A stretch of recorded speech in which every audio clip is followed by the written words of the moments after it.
की महायुतीची काल शिवाजी पार्क वरती सभा होती, मात्र अर्ध्याधिक खुर्च्या या काल रिकामी होत्या. नक्कीच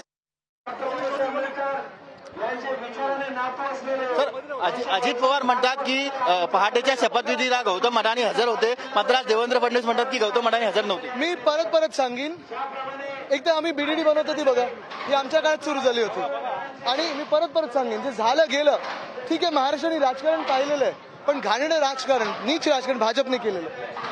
काल आपण बघितलं की महायुतीची काल शिवाजी पार्क वरती सभा होती, मात्र अर्ध्याधिक खुर्च्या या काल रिकामी होत्या. नक्कीच ज्या व्यक्तींनी वंदनीय हिंदू सम्राट बाळासाहेब ठाकरेंचा पक्ष फोडण्याचं पाप केलंय, ज्या व्यक्तींनी उद्धव साहेबांना नकली संतान बोलले, पवार साहेबांना भटकती आत्मा बोलले, ज्या व्यक्तींच्यामुळे इथे जे खोके सरकार स्थापित झालं आणि ह्याच महाराष्ट्रामध्ये सगळं काही नेलं गुजरातला, तर शिवतीर्थ का आशीर्वाद देईल?